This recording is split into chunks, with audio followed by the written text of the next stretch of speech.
ఏలియా కాలంలో దేశమంతా కరువు వచ్చింది.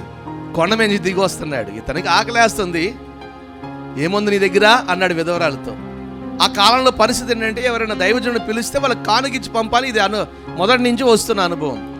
నా దగ్గర అయ్యా ఏముందయ్యా, కొంచెం చిన్న పిండి ఉంది, కొంచెం నూనె ఉందయ్యా, పొలాలు ఏరుకుంటాకు వచ్చి ఎలాగైనా కాల్చుకుని నా కొడుకు తిని ఇంకా నా జీవితం ఎలా మార్చాలి, రేపేంటో అర్థం కావట్లేదు అని అంటే ఏలియా చెప్పిన మాట ఏంటంటే, నువ్వు వెళ్ళి కొంచెం అప్పం తీసుకురా అన్నాడు. ఆమె దైవజనుడి మాట చొప్పున చేసి కరువు దినములన్నీ పూర్తయ్యేంత వరకు చెప్పండి పిండి తక్కువ కాలేదు, బుడ్డెలో నూనె అయిపోలేదు.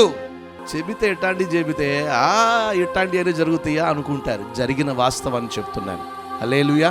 దేవుని మాట చెప్పిన వాడు చేసేవాడు ఎప్పుడు అలాగే ఉంటాడు. నేను అంటాను, అక్కడ పిండే దైవజనుడికి పెట్టింది కడుపు ఇవన్నీ కాదు. అక్కడ ఈరోజు మాట ప్రకారం మాట చొప్పున చేస్తున్నావా లేదా? దేవుడు మాట నీ దగ్గరికి వచ్చినప్పుడు ఆ మాట ప్రకారం నువ్వు చేస్తే నీకు ఇంకొకటి చెప్తాడు. నీకు ఇంకొకటి చెప్తాడు. నీతో ఎప్పుడు మాట్లాడుతూనే ఉంటాడు. ఎందుకంటే వీడు చేసేవాడు కాబట్టి చెప్పడానికి ఆయన రెడీగా ఉంటాడు. హల్లెలూయా.